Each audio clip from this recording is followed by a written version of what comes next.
episode of Investing Fool, where we talk about no nonsense DIY momentum investing.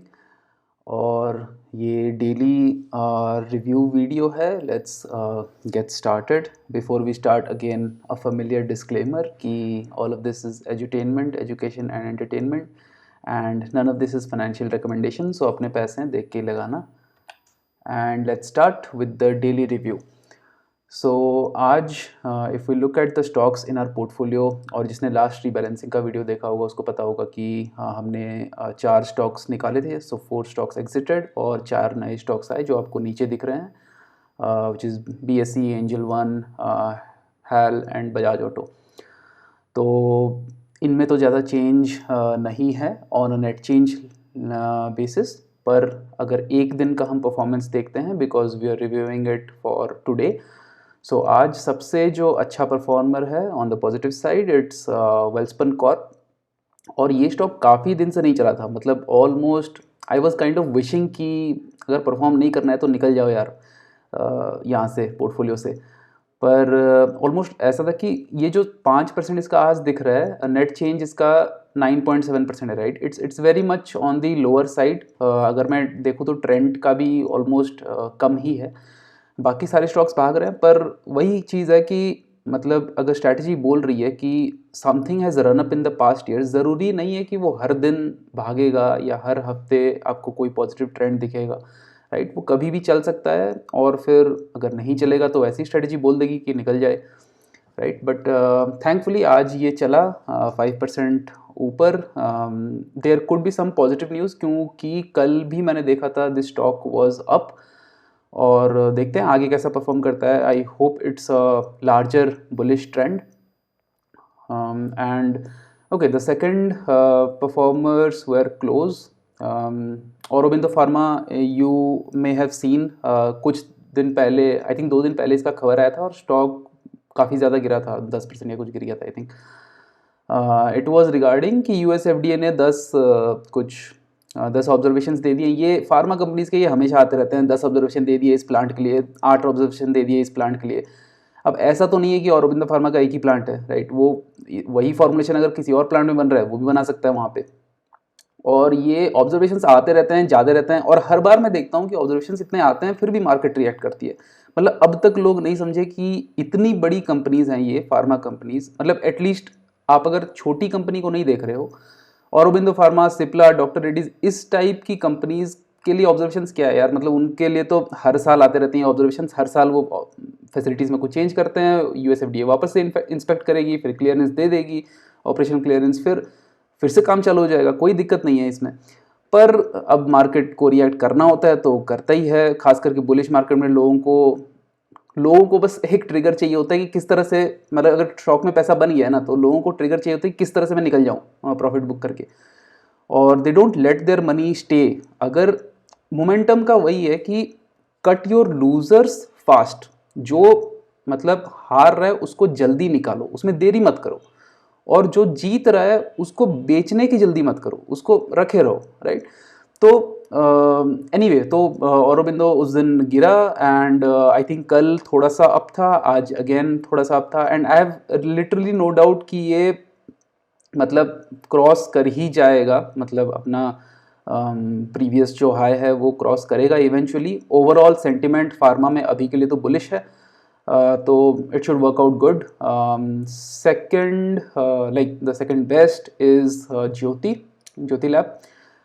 इसका तो मतलब ये ऊपर नीचे काफ़ी होता रहता है. मतलब किसी किसी दिन काफ़ी पॉजिटिव होता है, किसी किसी दिन काफ़ी नेगेटिव, बट ओवरऑल एक ही रेंज पे घूमता रहता है. But hopefully if it gives good breakout तो अच्छा होगा. पर एटलीस्ट प्रेडिक्टेबिलिटी थोड़ी सी है ज्योति लैब्स में. That's what I feel. On the loser side देखेंगे तो आज NTPC 3% से गिरा. आई एम नॉट श्योर, मैंने कोई न्यूज़ नहीं देखा कि इसका ट्रिगर क्या था, पावर रिलेटेड या कोल पावर रिलेटेड कुछ हो गया होगा. और फिर गिरे अपने जिंदल स्टील लिमिटेड. ये आई थिंक कल भी गिरा था, कुछ हफ्ते पहले काफ़ी अच्छा परफॉर्म किया था. बट अब मेटल स्टॉक्स में क्या हो रहा है कि मेटल स्टॉक्स कुछ थोड़ा सा कंसोलिडेट कर रही है या वीक नोट पे हैं. तो JSL उस वजह से नीचे था. And the next set of stocks जो गिरे, दो भाई अपने रेलवे भाई, वो हैं IRFC और इरकॉन। इरकॉन गिरा, दोनों ऑलमोस्ट 2 to 2.5% मान लो, दोनों गिरे हैं। और ये जबकि ये काफ़ी बढ़े थे, मतलब कुछ कुछ दिन में बहुत ज़्यादा बढ़े थे। एक दिन IRFC 17% बढ़ा था कुछ। अगर तुम पोर्टफोलियो में भी देखोगे, इसका गेन सबसे ज़्यादा है। ये सारे 20 स्टॉक्स में से 53, अभी तक उसका नेट चेंज है 54% और क्लोज टू 54%। और ये आया है दिसंबर 15 को, राइट। एक महीने से थोड़ा ज़्यादा हुआ है, स्टॉक ने 54% का गेन दिया है। और ऐसा स्टॉक तो यार मतलब 2% गिरेगा ही। आज एक्चुअली इंट्राडे मैंने एक बार चेक किया था और ये 7% डाउन था।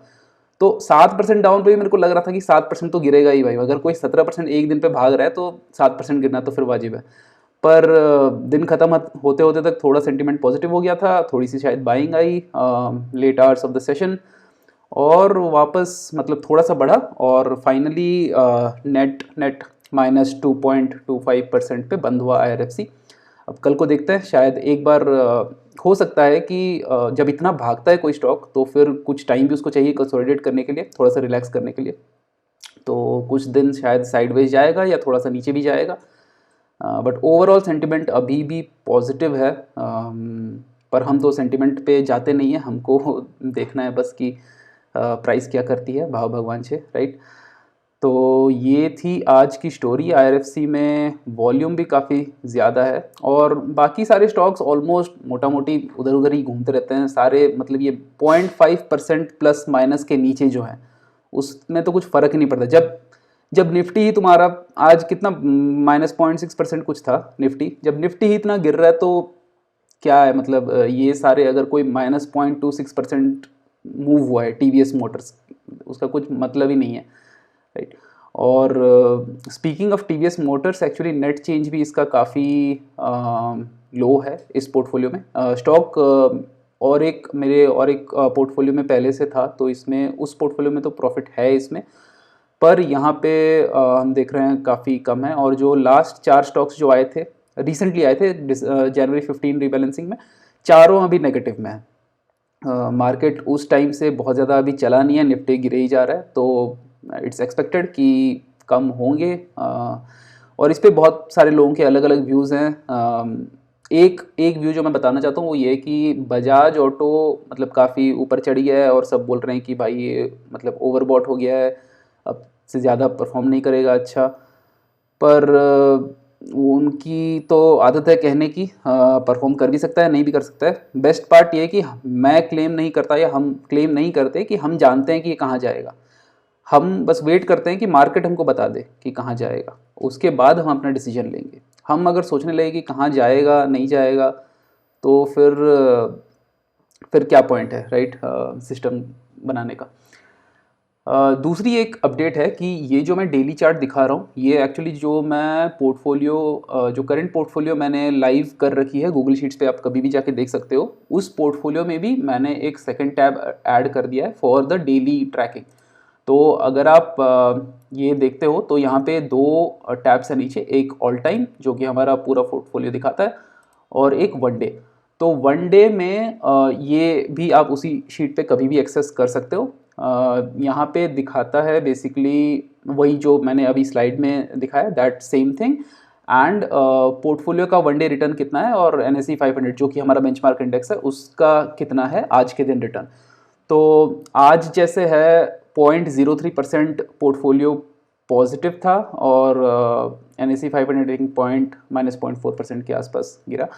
और ये इसमें चेंज होता रहता है हमेशा। हमको इस पे ज़्यादा मतलब इस पे ज़्यादा क्या, इस पे बिल्कुल भी ध्यान नहीं देना है कि एक दिन में इंडेक्स कहाँ गया और अपना पोर्टफोलियो कहाँ गया। उसमें तो बहुत चेंज होता रहता है पोर्टफोलियो। कभी किसी किसी दिन पोर्टफोलियो अच्छा होगा कंपेयर टू इंडेक्स, किसी किसी दिन काफ़ी बुरा होगा।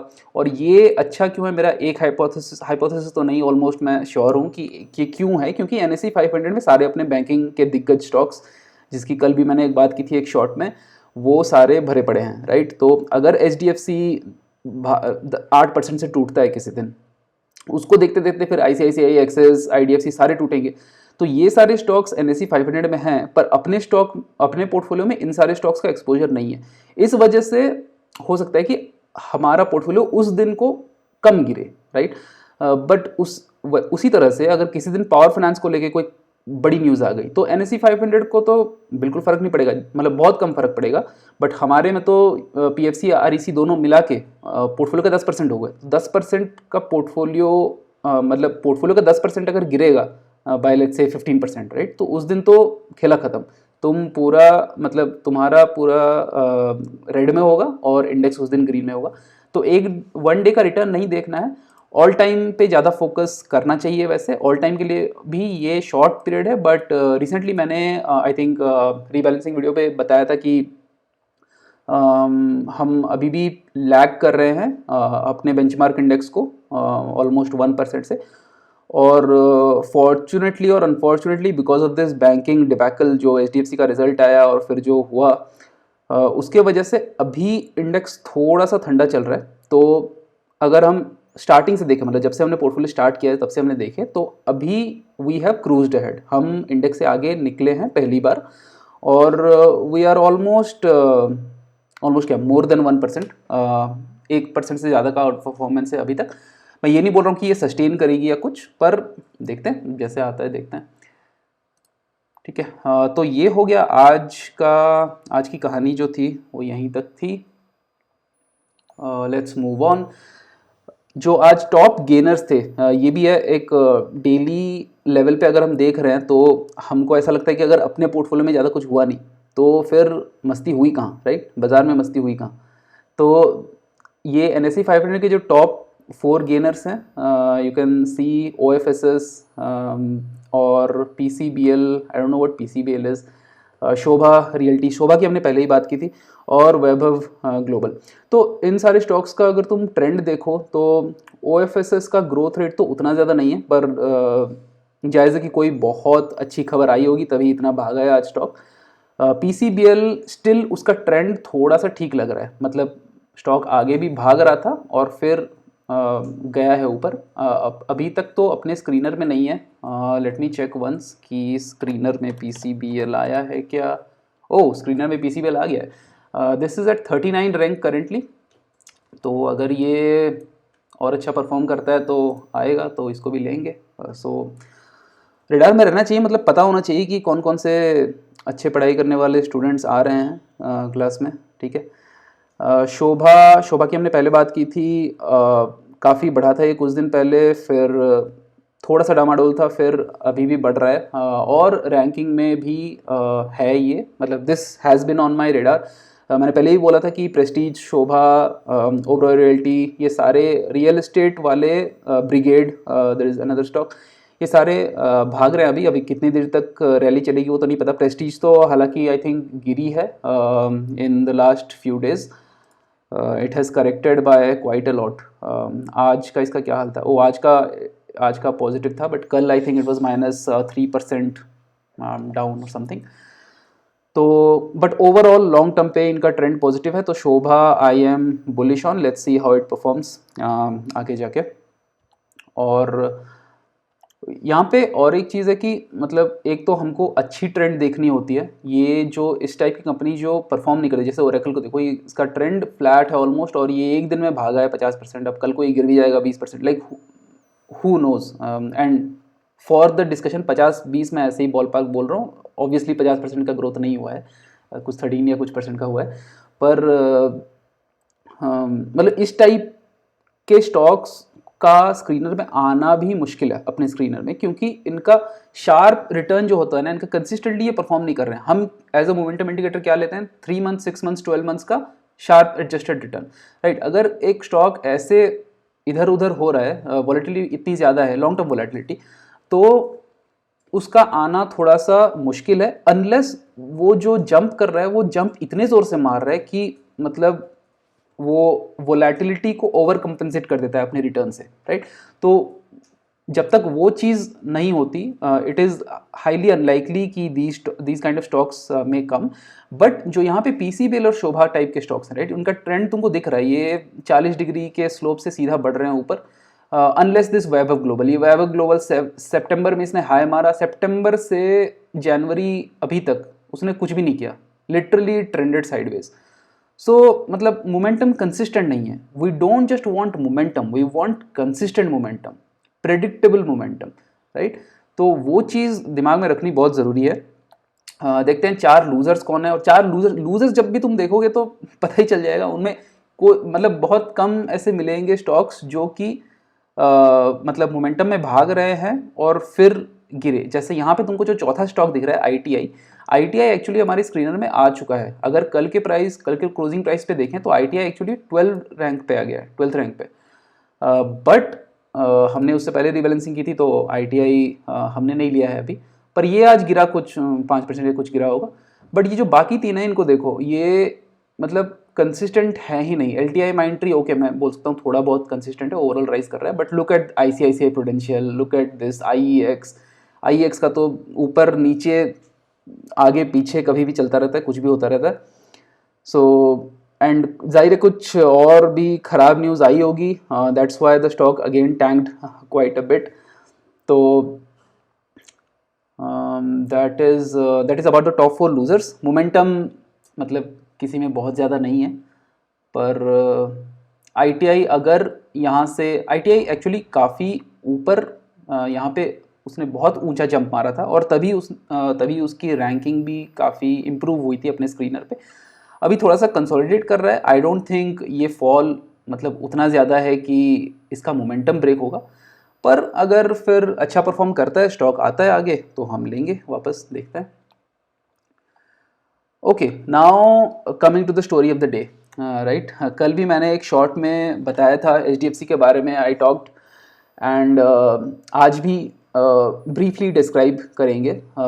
ये मैंने डेटा लिया है लास्ट 2.5 साल का, आई थिंक इट्स 2.5 साल, राइट, जुलाई 2021 टू नाउ, या सो 2.5 ईयर्स। और HDFC ने उस टाइम पे दिया है 31% रिटर्न, और तुम्हारा जो निफ्टी ETF है उसने 100% से ज़्यादा दिया है, राइट। और पिछले साल का भी मैंने बताया था कल के शॉर्ट में कि HDFC ने एक साल में दिया है -5%, और निफ्टी ने उसी एक साल में दिया है 19%। तो 24% का डिफरेंशियल तो यार यही बन जाता है, और 24% बहुत ज़्यादा होता है। लोग तो 2-2% के लिए मार्कआउट कर लेंगे स्टॉक मार्केट में, 24% बहुत ज़्यादा होता है।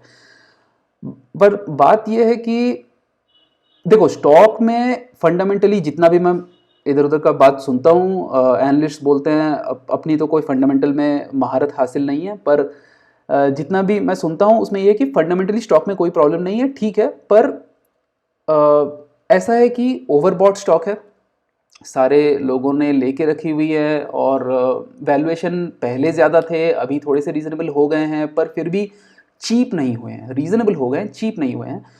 और दूसरी बात है कि स्केल बहुत ज़्यादा बढ़ गई है बैंक की, और बैंक इज़ परफॉर्मिंग, उसके स्केल पे काफ़ी अच्छा परफॉर्म कर रही है। पर लोग है ना, मतलब मार्केट ऐसा है कि अगर बजाज फाइनेंस 30% पे ग्रो कर रहा है और वो 28 पे भी आ जाता है, और उसका वैल्यूएशन, उसका PE बहुत ज़्यादा है, तो मार्केट उसको मारती है कि भाई तुम इतने अच्छे ग्रो कर रहे थे, इतना थोड़ा सा भी मतलब जो होता है ना, थोड़ा सा भी डिसअपॉइंटमेंट नहीं चाहिए होती है मार्केट को। दे ऑलवेज एक्सपेक्ट कंसिस्टेंसी कि हमेशा बढ़ता रहे। अगर 30% पे कोई बढ़ रहा है तो हमेशा बढ़ता रहेगा। भाई कैसे बढ़ेगा इतना, मतलब HDFC बैंक का स्केल देखो अब, it is very difficult for them to continue growing at the pace at which they grew over the last 10 years, right, last 10 years, last 15 years. पर दूसरी तो ये तो हो गई फंडामेंटल की बात। तो स्टॉक में कोई प्रॉब्लम नहीं है, पर प्राइस में प्रॉब्लम दिख रही है, क्योंकि मतलब सारे लोगों के पास है, काफ़ी वेल नोन स्टॉक है, और FIIs के पास भी बहुत है, और जब ऐसी न्यूज़ आती है तो FIIs भी छोड़ के भाग जाते हैं, तो स्टॉक काफ़ी गिरा। और जब एक स्टॉक गिरता रहता है और आप ऑलरेडी मतलब पोर्टफोलियो का लेट से आपने 10% लगा दिया है HDFC में, तो और एक स्टोरी जो होती है ना, नरेटिव जो है, आप दिन भर आप मतलब जा रहे हो, TV न्यूज़ चैनल पे सुन रहे हो, कोई भी आके बोल रहा है कि भाई ये ले लो, मतलब रॉकेट बन जाएगा, अंधा भागेगा, multibagger, beaten down stock, यही लो, यही बढ़ेगा। तो वो सुन के आपका एक बायस हो जाता है कि हाँ भाई, मतलब ये नहीं चला है 2 साल से, तो अब तो ये पक्का चलेगा। पर although mean reversion is a reality, mean reversion एक रियलिटी होती है। 2.5-3 साल में सारे स्टॉक्स का रुख चेंज होता है, दैट इज ट्रू। पर ये आप हर केस में अज्यूम नहीं कर सकते। ऐसा हम क्यों मानते हैं कि 2 साल तक जो नहीं चला है वो अभी पक्का चलेगा? ऐसा क्या ट्रिगर है उसके पास, राइट? फंडामेंटल्स ठीक है, all that is good and fine, पर in momentum, at least as a momentum investor, we still need evidence. भाई सब कुछ ठीक है तो फिर बढ़ क्यों नहीं रहे हो, बढ़ो ना। तो जब जब मतलब स्टोरी बेस्ड इन्वेस्टिंग हम कर लेते हैं ना, एक नैरेटिव में हम फंस जाते हैं, हमारा बायस हो जाता है कि भाई हाँ अब तो HDFC चलेगा, भागेगा भागेगा, और हम वेट करते रह जाते हैं। हमने पैसा लगाया, हमने 6 महीना वेट किया, कुछ नहीं हुआ, 1 साल वेट किया, कुछ नहीं हुआ, 1.5 साल वेट किया, कुछ नहीं हुआ, 2 साल वेट किया, कुछ नहीं हुआ, 2.5 साल वेट किया, फिर भी कुछ नहीं हुआ। तो फिर क्या करोगे, मतलब कब तक ऐसे ही बैठे रहोगे। और कुछ लोग इसमें और फंसते जाते हैं कि जब स्टॉक गिरती है तो वो डाउनवर्ड एवरेज करने लगते हैं, तो बेसिकली उनके पोर्टफोलियो का और भी ज़्यादा होने लगता है वो as a proportion, as a weight. तो इस सब चीज़ में नहीं फंसना है। मोमेंटम का सीधा साधा प्रिंसिपल है कि जो परफॉर्म नहीं कर रही है, चाहे कितनी भी अच्छी स्टोरी हो, कितने अच्छे फंडामेंटल्स हो, सारे दुनिया के सारे एनालिस्ट, वॉरेन बफेट खुद आके बोल रहे हो कि भाई ले लो ले लो, फिर भी नहीं लेना है। जब तक भाव नहीं बोले कि लो, तब तक नहीं लेना है। और इससे अच्छा अगर 31%, 2.5 साल में अगर 31% तुम पा रहे हो, उससे अच्छा भाई निफ्टी ETF में लगा रही रहते, it give you much better returns, right. और अगर 5 साल का हम कंपेयर करें तब भी आई थिंक डिफरेंशियल काफ़ी है। और द या so this is what I wanted to say. ऐसा नहीं है कि HDFC स्टॉक, जो मैं स्टॉक प्राइस की बात कर रहा हूँ, बैंक तो अच्छा परफॉर्म कर ही रही है, स्टॉक प्राइस भी हो सकता है कल को काफ़ी अच्छा परफॉर्म करे, राइट। मैं ये नहीं बोल रहा हूँ कि परफॉर्म नहीं करेगी आगे जाके, फॉरवर्ड लुकिंग कुछ भी नहीं है, पर जब परफॉर्म करेगी तो आ जाएगी स्क्रीन में, तब ले लेंगे HDFC बैंक। पर ये जो फैसिनेशन है कि पूरा हम नीचे लेंगे, बीट एंड डाउन जब होगा तभी लेंगे, तो सब मतलब सोचने में काफ़ी अच्छा लगता है, पर उस चीज़ को टाइम कर पाना, उतना एनालाइज कर पाना सबके बस की बात नहीं है। और फिर ऐसे ही होता है कि 2.5-3 साल तक फंसे रहो एक स्टॉक में। 1 साल तक उसने मतलब पिछले 1 साल में -5% रिटर्न दिया है, राइट। -5% रिटर्न इज, उससे अच्छा तो FD कर लिए रहते यार। तो रिस्क तो रहता है, पर अप्रोच की भी बात है। So that is what I wanted to say on HDFC, and that's it for today. Please channel को सब्सक्राइब करो if you want to see similar kind of content and you want to be a part of this community, जहाँ पे हम इस portfolio को track कर रहे हैं। We will see how it performs, right. मैं भी देख रहा हूँ तुम्हारे साथ, तुम भी देख रहे हो, सब कुछ लाइव है, सब कुछ किसी भी दिन किसी भी मिनट आके तुम देख सकते हो कि कौन सा स्टॉक है पोर्टफोलियो में, कितना वेट में है, कितने स्टॉक्स हैं, कितना पैसा बनाया है, एक दिन में कितना मूव हुआ है, सब कुछ देख सकते हो, राइट। तो if you want to be a part of this community then subscribe to this channel, और फिर मिलते हैं नेक्स्ट वीडियो में। Thank you all, good day.